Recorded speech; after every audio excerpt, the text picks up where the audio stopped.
Happy Wednesday evening, everybody. Welcome to Liz Live. We're funking it out a little bit tonight. I'm in a funky mood, and I wanted to hear some good funk music, so I thought, we'll open the show with something kind of, a little more fun, even though the topic tonight's like a little bit on the sadder side. But, why not have a little fun to start? So good evening. Welcome to Liz Live. I am Liz Statlander, marriage and family therapist and mental health counselor. Tonight we're talking about, is childhood bereavement linked to relationship issues as an adult? We could frame this a couple different ways. Does losing a parent, because bereavement, which is death of a parent, is not the only way we can lose a parent. We can lose a parent because they abandon us. We could lose a parent because of divorce, because the parent maybe, has to go to the military or, travels all the time and it feels like there's a loss in the house. And it's trauma that happens in childhood, which we all know. You don't need to be, a psychologist or a psychiatrist to know that childhood trauma impacts us in our adult lives. And I don't think you have to be a relationship expert either to know that childhood bereavement or childhood loss of a parent can absolutely lead to problems in relationships. And in fact, that was going to be my dissertation when I was in grad school, and the question was just framed a little bit differently. And surprisingly, there's not a ton of research specifically on loss through bereavement and following those children through their adult relationships. So we don't really know from research if it impacts you or not, but I believe that it does. And I'm going to speak about, of course, my point of view on the matter, what I see in my practice and what I've experienced in my own life. Okay.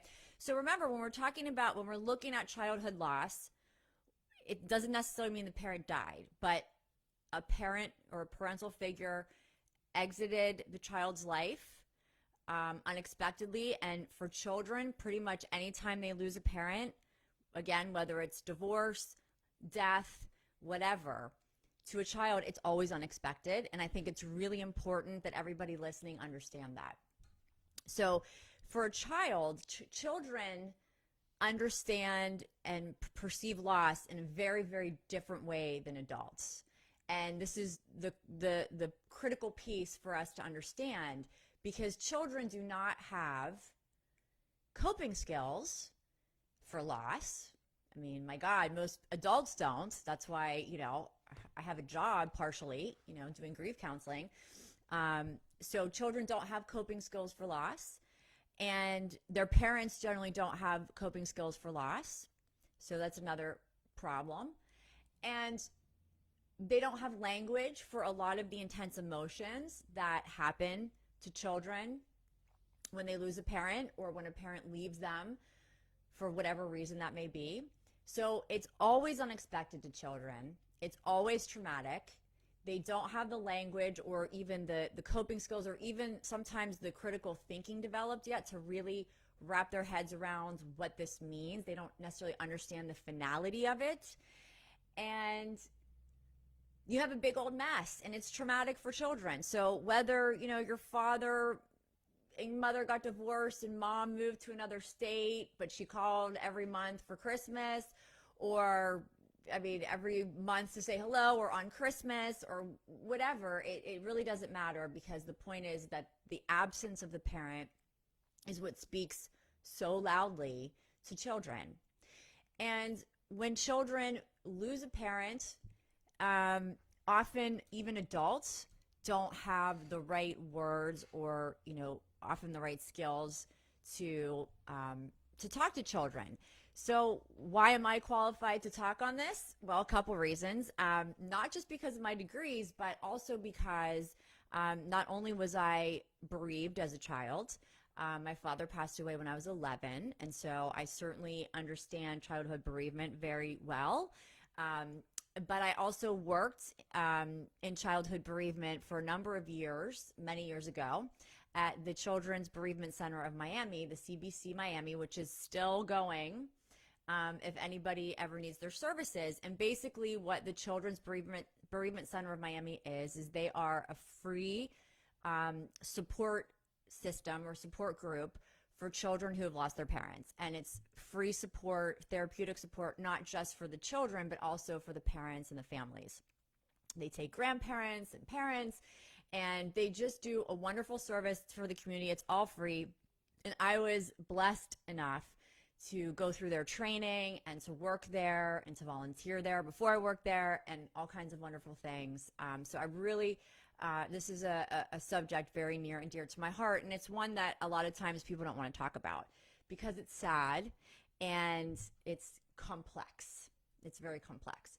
So I'm not going to necessarily get into, unless someone specifically asked me to, how to deal with childhood bereavement, or how to deal if that happens. That's maybe for another show.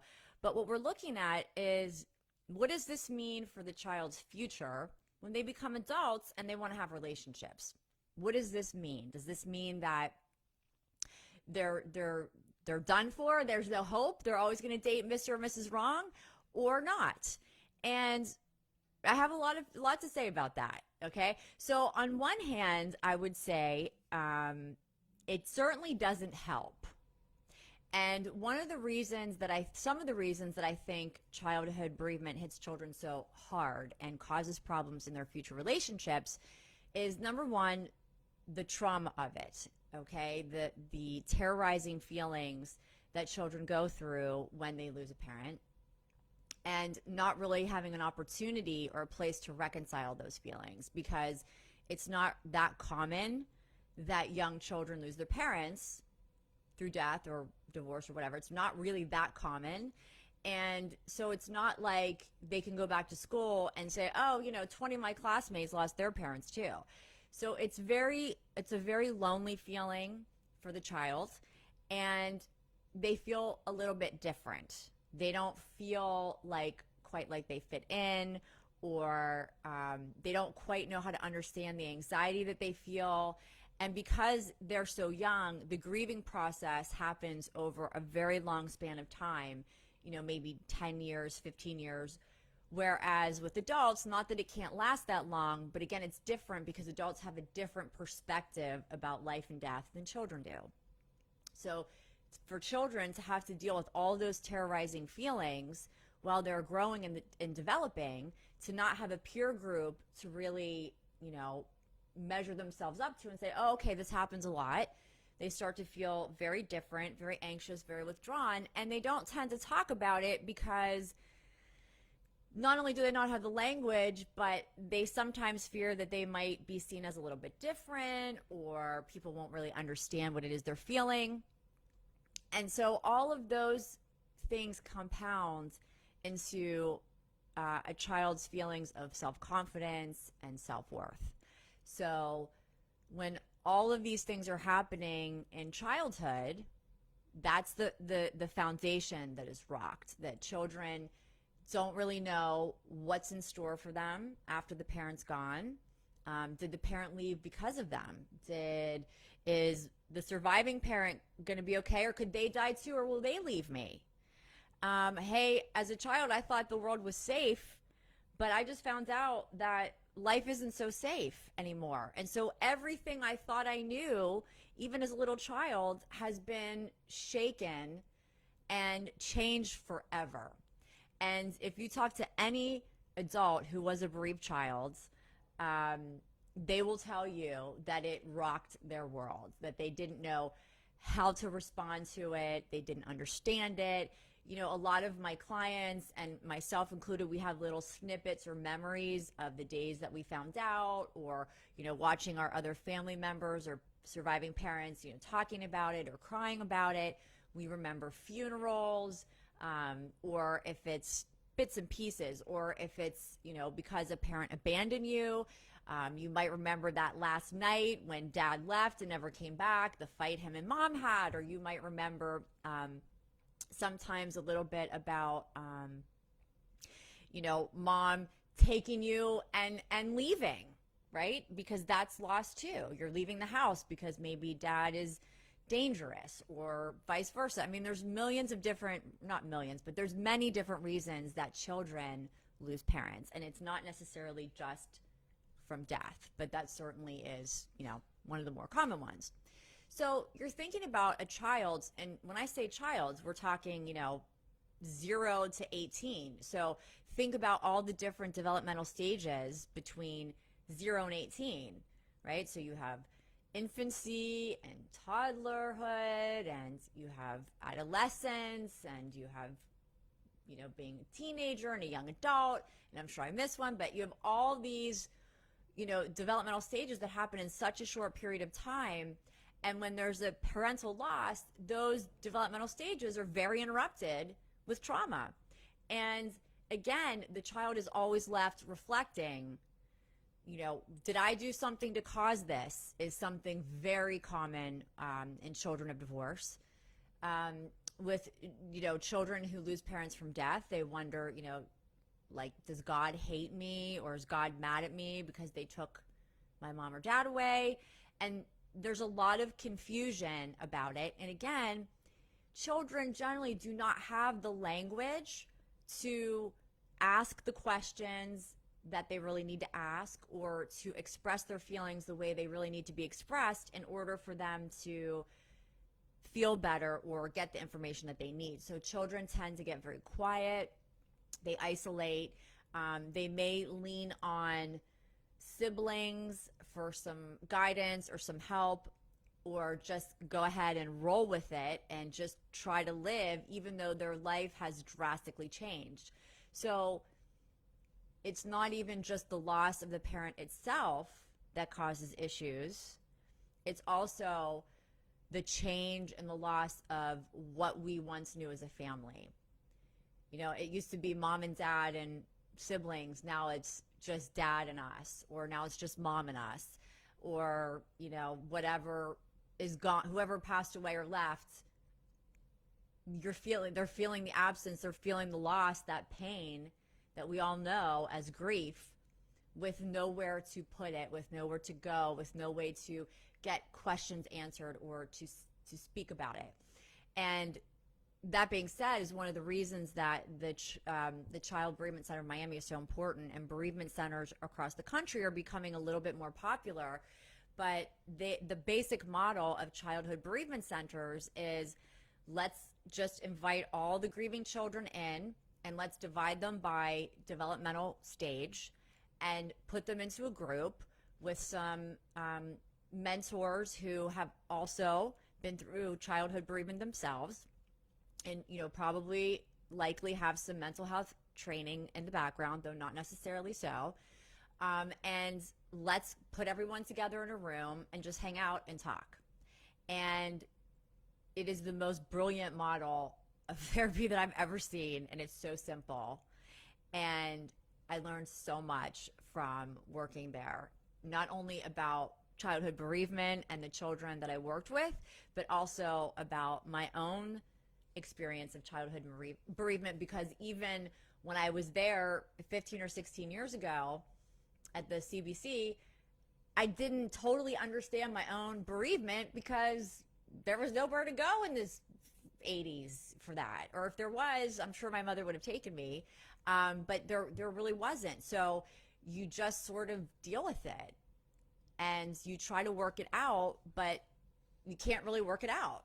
So what happens to children at that time is they start to kind of isolate or keep those feelings inside. And then as they go through puberty, they'll start having a lot of anxiety problems, maybe social anxiety, sleep issues, nightmares, all kinds of things like that. If a parent leaves, they may try to figure out, was it their fault? And they may self-punish, and on and on and on. And so all of those problems that we hear about teenagers having with cutting themselves or thinking about suicide, getting into drugs and alcohol, that path is much more likely for a child who comes from a broken family or a family where somebody died than it does when you have more of a I guess a neutralized family. Now, that doesn't mean that if you have two parents, everything's going to be great. We all know that's not true. But I'm really focusing again on, just the childhood bereavement piece tonight and the childhood loss through divorce. And we can talk about all the other things another time. So surely, people who lost their parents as children or who had a parent leave them as children are not the only, kids that have problems. But one thing that studies will show you is that generally speaking, when children grow up in families without a father, we know that for sure, and or a mother, that there's problems develop, and that these children are going to be much more likely to get involved in destructive behaviors.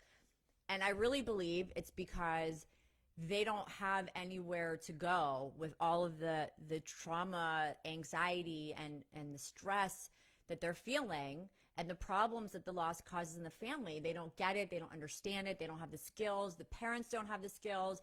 So they start acting out in different ways. And anxiety attacks is definitely a big one. Definitely a big one. I remember in my teen years having really bad anxiety and, never really understanding where it came from. And, that's just basically something that's extremely common. Anxiety is common for everybody, but it's very common for children who are traumatized. And make no mistake about it, whether your parent leaves because of a divorce or because they died, it's traumatic. Period. End of conversation for children. No two ways about it. And how the child will deal with that trauma and how that trauma will impact their relationships is where I want to kind of take this conversation. So we're kind of setting up the stage to understand how, the loss of a parent impacts the child in their childhood or in their childhood developments. And again, depending on what age, depending on circumstances, things may change. But generally speaking, when there's one parent instead of two, and one of them left in a traumatic way, which is always traumatic, whether you kiss the kids and say I love you and goodbye, see you never, or whether it's a death, it's traumatizing to the children. So as these kids move forward, the support system that's around them is going to be what makes or breaks the future in a lot of ways. So is the surviving parent or the parent that's still around, that's raising the children, is that parent stable? Is that parent emotionally available? Can that parent reach out and talk to their children when they're working and, trying to raise a family all by themselves with no help? Are there grandparents in the picture? Are there aunts and uncles? Are there older siblings? Are there cousins? Are there other families in the neighborhood that will take your children in when you can't be there? So is there a surrogate family, a fill-in family that can sort of never take the place of the missing parent, but that can kind of, I guess you could say, heal that wound a little bit via love and attention to that child? So that's huge. And if children have that closeness and have that support system when these traumatic losses happen to them, we can expect a much better outcome for them as the years go by.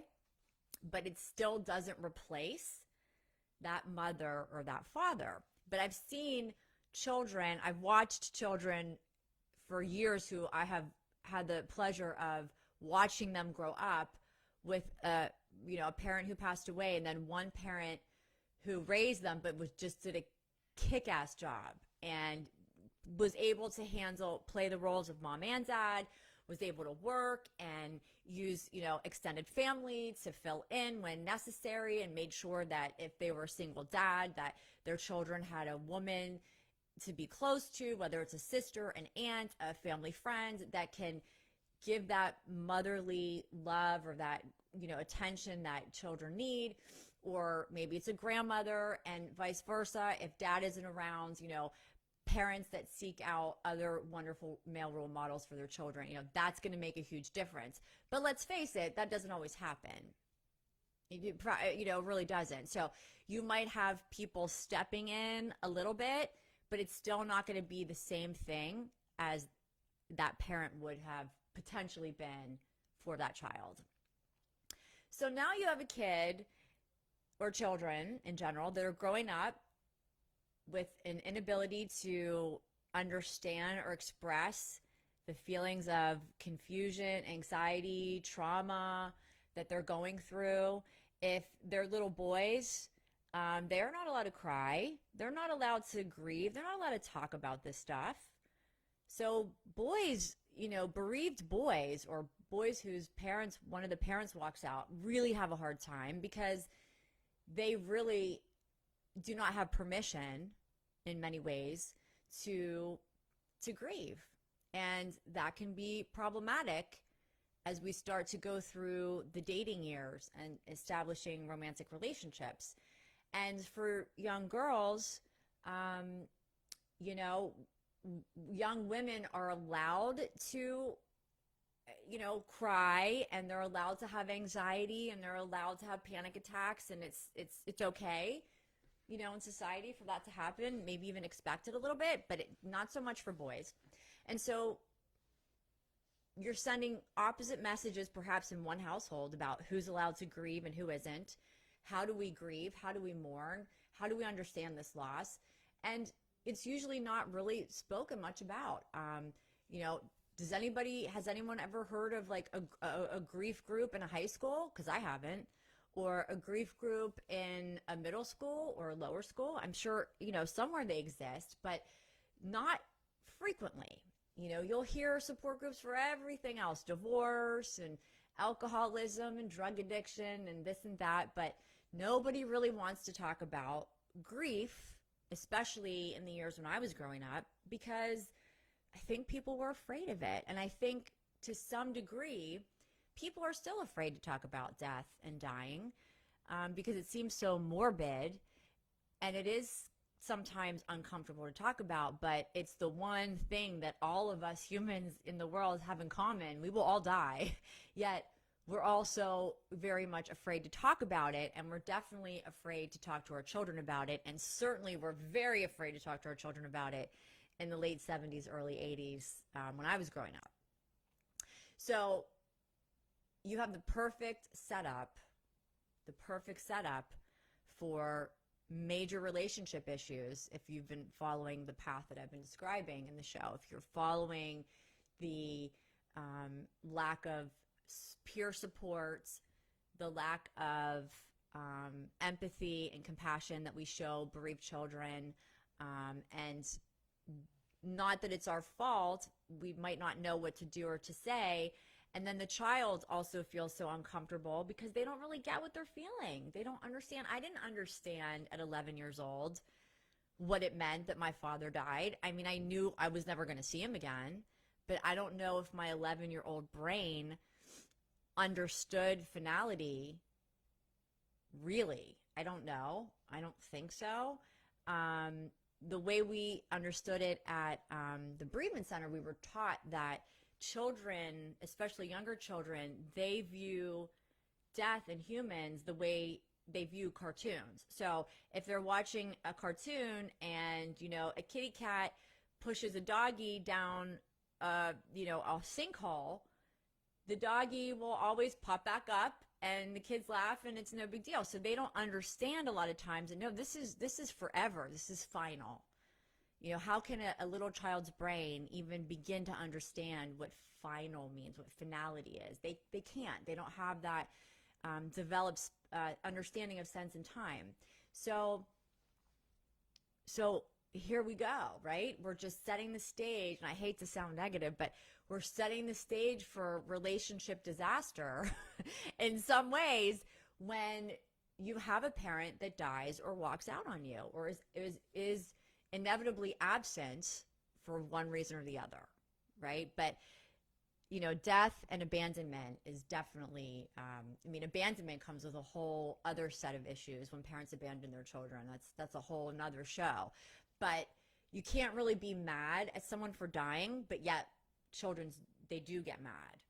And they may watch their parents get angry. And so if you can just imagine the utter confusion that grieving children are going through, it's a lot. It's a lot of mixed emotions. It's a lot of confusion, and it's there through all of those developmental years when, growing up is hard enough.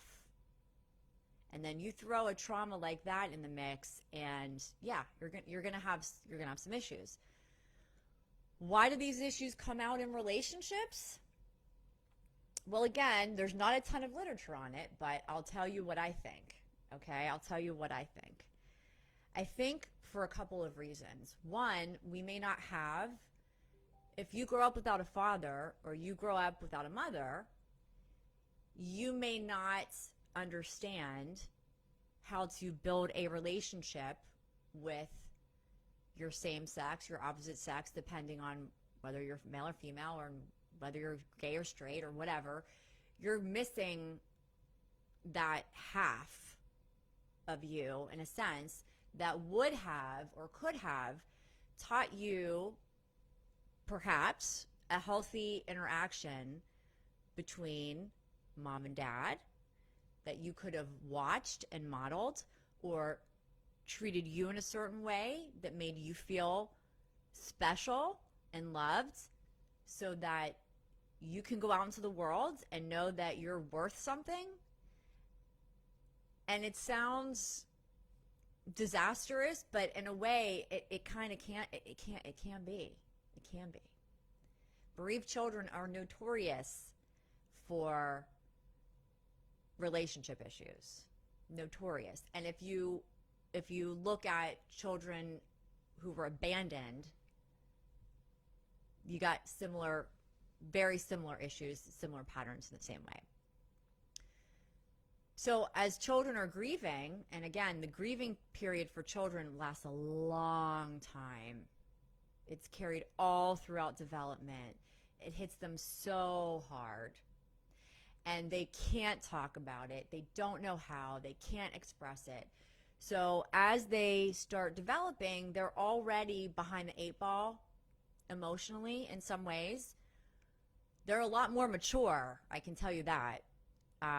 If you ever sit with a room full of bereaved children, you won't believe the maturity of these children, because they had to grow up so fast. So they're very impressive, very mature, and very sensitive and compassionate children. But again, when they start forming relationships, that's when a lot of the insecurities come out. Because when we start forming relationships, romantic relationships in particular, we're always questioning our own self-worth, whether you're the most confident person in the world or not. The first thing you're going to think when you meet somebody that you think is really great is you're going to think, are they going to like me back? Oh no, what if they don't like me back? What if I'm rejected? What if I'm shamed? What if my heart's broken, right? That's from a healthy child, or a child who's not bereaved. I shouldn't say grieving children are unhealthy. But so if you take a child who's got all this other stuff going on that I've been talking about for the last half an hour, and then you put them out into the field of relationships, they're way behind the 8 ball because they haven't really developed. They haven't had the same opportunities or the same chances to develop themselves in relationships, to understand how they are separate, how they are special, how they are worthy, in the same way that a lot of other children have. So because there's that missing piece, so to speak, that missing parent, there's always all these questions. Am I good enough? Am I going to be lovable? Will this person leave me? If they leave, is it my fault? Does everyone who loves me leaves me? I mean, there's all these very sad tapes that play in the back of the grieving child's head. And they don't really have the ability to articulate these things. Again, think about, can adults articulate these things? I don't think so. And I sit with about 10 adults a day, counseling them, and, they can't do this. So to expect a child to be able to understand that is is ridiculous. It's not going to happen. I don't care how much therapy you give them or whatever, it's not going to work. And they have to learn by trial and error, and they will often, bond or, kind of cling to, maybe the right or wrong person. I mean, when you're young, there is no right person. I mean, when you're dating or going out and you're 15, I mean, there's no right person, right? You're just whatever. You're just doing it for fun to learn who you are in relationships. So when you start seeing people romantically, and playing around the fields when you're, 15, 16, 17, 18, 19, 20, and you don't really feel that great about yourself deep inside, and you're not sure whether, people who love you will stick around, it's going to be very, very, very difficult to get into healthy relationships. But what's even more difficult than that, which is what my dissertation was going to be focusing on, is exiting relationships. That becomes much more difficult for the bereaved child, or the person who is bereaved in childhood, than the average person. And so often when I'm working with clients and like, I just can't get out of this relationship, I just don't know how to say no, or maybe I'll give them another chance, and then they make all these excuses. And they don't know their excuses. I mean, the person's not conscious of that. I can always ask, like, well, where was mom and dad? And you can be sure somebody fled the coop. And so we hold on so tight to the relationships that we do have. And even when those relationships that we form may not be the best relationships for us, they're a relationship. There's some sort of love, there's some sort of attention, there's some sort of something. And so the bereaved child, the grieving child, is much more likely to hold tightly onto relationships that maybe aren't a great idea for them because of these issues of self-esteem, self-value, worth, trauma. Will everybody that I love leave me? And if you have this fear that, is everyone I love going to leave me or disappear, not only are you going to hold on to relationships when maybe you shouldn't, but you might just take the first thing that walks along, or you might not want relationships at all. And that's just as unhealthy as having, an unhealthy relationship. So for these kids, it's challenging no matter how you flip it. No matter how you flip it. So I do believe 100% that children who have had parental loss will have relationship issues and challenges. Will all children who are bereaved have relationship issues? No, not necessarily. I have no way of proving that. And I also don't have a way to quantify, a healthy relationship. So neither do any really real researchers. We can make up things that we want to test, that we want to look for, that we think mean healthy relationship, but there's not actually a definitive definition of something of a healthy relationship, although we all wish there were. There's not, because it's different for everybody. We all have our ideas about that, and everybody, needs different things, but we can have a general idea, of what that looks like. And how do we measure that? And that's what I was hoping to do with my dissertation, but maybe one day I'll get to looking into that. But it's actually never been studied. So, it's pretty amazing that it's not been studied, because at this point, everything's been looked at from all the, millions of people who have PhDs, but it's, for some reason, no one's quite looked at, do bereaved children have more trouble exiting unhealthy romantic relationships? That was the question. And the answer in my mind is yes, and I was set out to prove that. I was absolutely set out to prove that. So when you have a parent that dies, you have a disconnection and a loss of the entire family unit. You have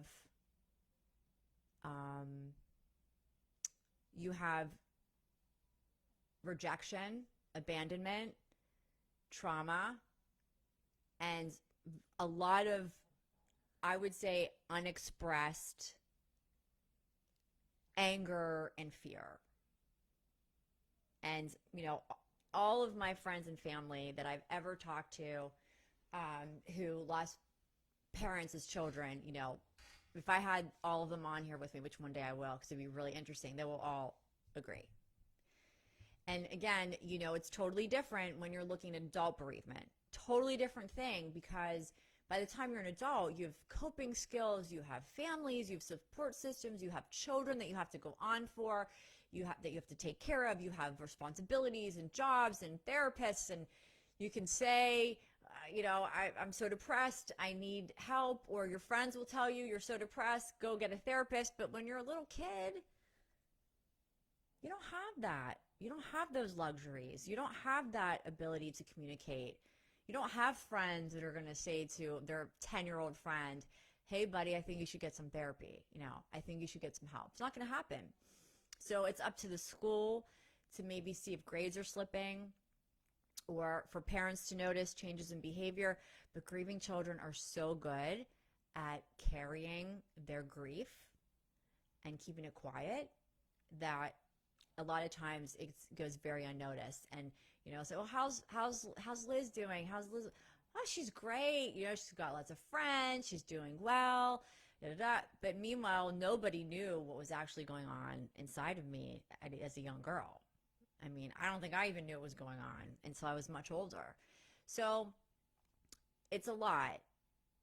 And, if you are a parent in a situation where your spouse has passed away or left you and your children, I would definitely seek therapy, or maybe just consult with a therapist. Your children may be perfectly fine, especially if there's a lot of extended support. But they may not be, and they may not know how to tell you, and they may not be comfortable telling you. So you may have to, look for situations where they can be surrounded by other children that have been through the same thing. And that is the bereavement center's model, is that when you take grieving children and you put them together, there's like an instant bond. And just by seeing and knowing that there's other children who feel like they do or have been through the same things that they have, that's healing in itself. And at the bereavement center, they always said it's like magic. And it really, truly is like magic, the way that it works. And you'd have to be a part of it to understand. But, I had the middle school age group when I worked at the bereavement center. And, it was tough because I'd see these adorable little faces, walking in my room, who just lost their dad last week or just lost their mom, and in horrible ways, in accidents, and you can't imagine, and so I was dealing with kids from like 11 to 14 or 15. And that was difficult because even there was like all these different, developmental stages just in that little 4 or 5 years. And, we would talk, and we would play cards, and we would hang out, and we wouldn't force them necessarily to talk about the loss, but we would begin every session by saying our name and who we loved and lost. So I would say, hi, I'm Elizabeth. I loved and lost my father, my grandparents, my aunt and uncle, blah, blah. Okay. And so everyone goes around the room, and you go, oh my gosh, everybody in this room is just like me. All the kids in the room, I'm in a room full of 15 kids that all lost somebody. And it's not just me. And immediately the anxiety it goes away. And then when these kids start bonding and becoming friends and connecting and sharing experiences and sharing how they feel with someone leading the group, it's magical. It's so special, and it's so magical. So if you happen to be in that situation, although of course, therapy's great. If you have children where a spouse has died, I would look for a therapist who was bereaved as a child, because we get it. We get it in a different way than someone who hasn't. Not that other therapists can't be competent, but I would specifically look for that. And chances are, if you're looking for a bereavement counselor or someone who specializes in grief, you can bet they've lost a lot of people, because that's generally the only people who have the, a lot of times the only people that have the courage to deal with it. There's people who've been through it. So, look for that. But even more important than a therapist is the bereavement groups for children, because they just work in such a beautiful way, because it's such a wonderful thing to know, especially for children, that you're not the only one that's been through this. You're not different than all the other kids. You just had a different experience. And if you can intervene, you may be saving your child, years of bad relationships. And I don't want to freak out all the parents watching and say, if your kid, if your spouse disappeared, or, just left the kids or died, your kids are screwed. That's not true. That's not true at all. But I do believe that they are going to struggle in their romantic relationships. And again, anyone who struggles in romantic relationships, a lot of times it has to do with their feelings of self-worth, their feelings of value. And when you haven't gotten that from a certain parent, because the parent left you or because the parent died, where does it come from? Single parents are so strong. They can only do so much. It's very, very difficult. And I know I watched my mom do it, and, my mom didn't have to work. So that was a big help to her with 4 kids. If she had had to work and deal with us and my father's death, she was an incredible woman. I'm sure she could have handled it, but it would have been a lot harder. And I think that most parents today, everybody works. It's not like it used to be. So single parents today really have their work cut out for them. And if you have a bunch of grieving children in your house and you're a single parent, I praise you, because nobody understands what you're going through. Nobody, unless they've done it themselves. It's very, very difficult, and it's a lot of sad years, and it's a lot of emotion. And bereaved families, they bond in a different way. They really do. So is there anything you can do? I like to be hopeful. Are there problems aside from taking your children to therapy and getting them into the bereavement process through, a center, or, I think they have them, a lot of the major cities have them, not all. What can you do for your children? And I think the most important thing you can do for your children is love them twice as hard. Tell them they're beautiful and wonderful twice as much, because you have to pick up where the other parent left off, and you have to keep it moving. And it's not an easy task. And don't be afraid to ask for help from extended family members, aunts and uncles, grandparents, friends. It really makes a big difference in the children's lives. But you have to continually reassure them that you're not going anywhere, and that just because your parent died does not mean that all people you love will die.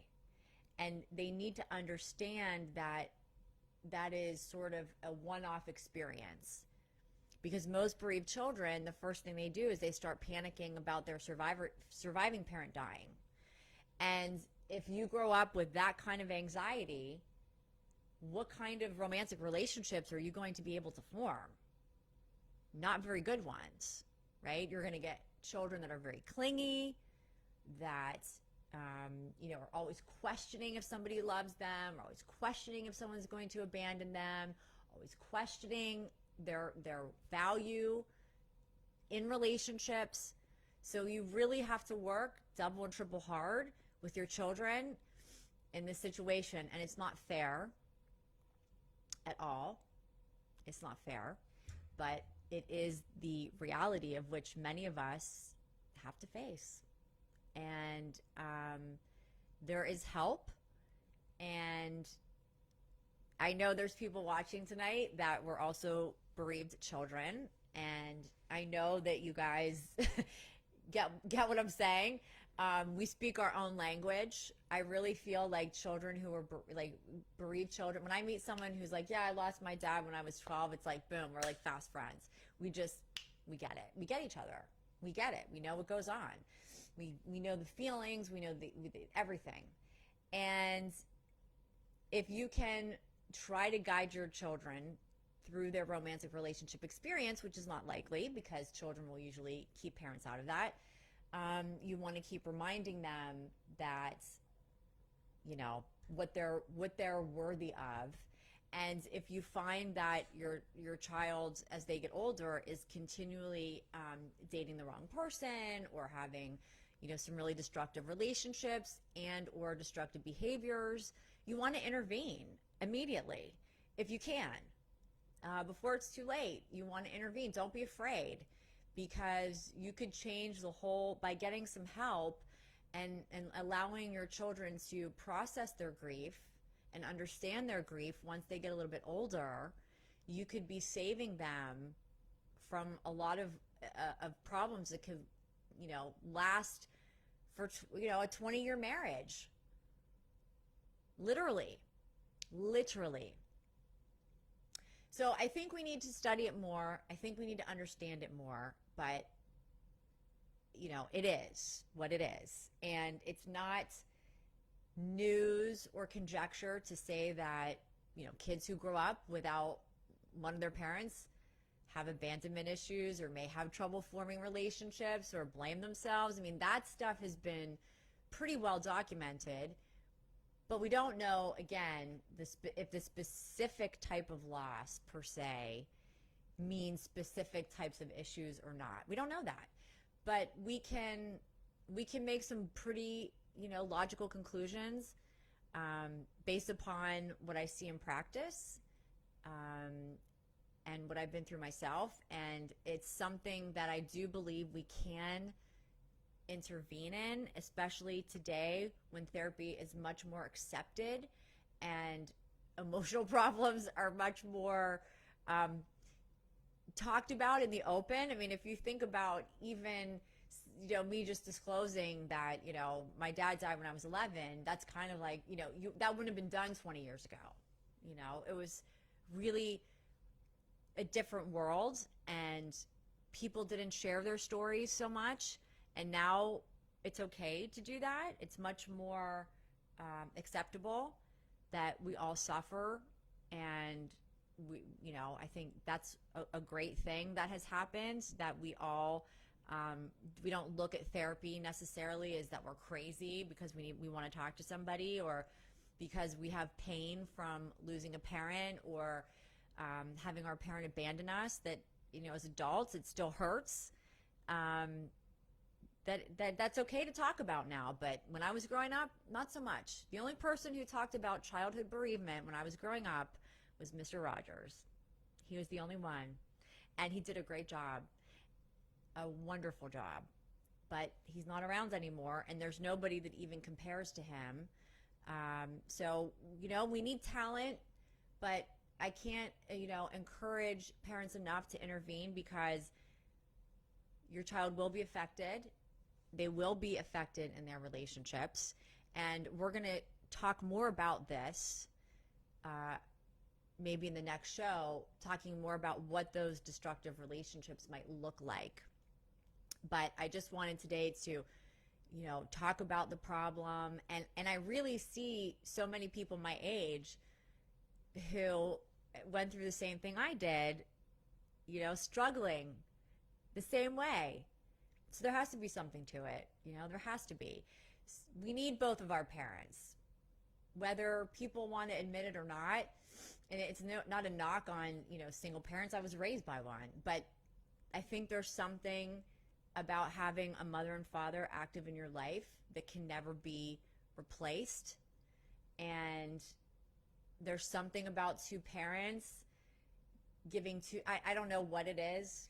I don't, but there's something about it that is more secure and safe for the child and easier for parents to have help. And we should start taking our relationships, our marriages more seriously, because we are changing people for generations and generations to come, by just leaving our kids, having kids with whomever, and not living as a family unit. I mean, look, some of it's okay. It's not avoidable. But when we take our parental roles too lightly and we disappear from our children's lives, that's a grave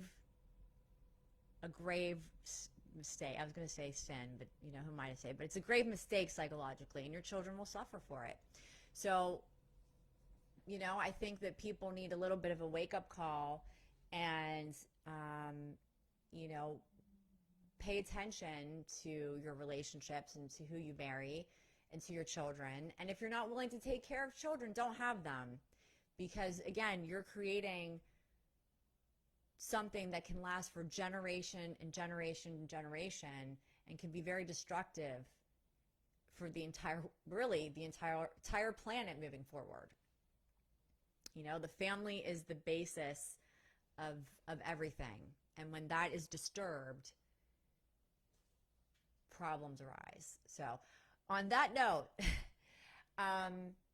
if you need help, or you need some guidance or just some consulting about what to do if you're in this type of situation, or how to handle things with your children, I can be reached through my Facebook page, which is Actuation Counseling on Facebook. I can be reached as Eliz Therapist on Instagram. Hello, Instagram. The Elizabeth126 on YouTube. I'm all over the place. It's very easy to find me. If you need to schedule an appointment, please call, email, write me, reach out, and get some help, and don't be afraid to do that. So that's it for Liz Live Wednesday night. Little bit of a sad but very important show, and if you know somebody who's going through something like this, please, pretty please, with sugar on top, share this with them, because we want to help as many people as possible. That's why I do Liz Live, because I want to help people. And everybody who watches can help me help people. And isn't that a great feeling? So share the love, share the information, and I'll see you guys back here Saturday morning for Liz Live Saturday. And who knows what we'll be talking about Saturday morning, something exciting. I think we're talking about guilt, carrying around guilt. I think that's our topic Saturday morning. So I hope to see you guys then. Thanks for watching Liz Live. Have a great night, everybody.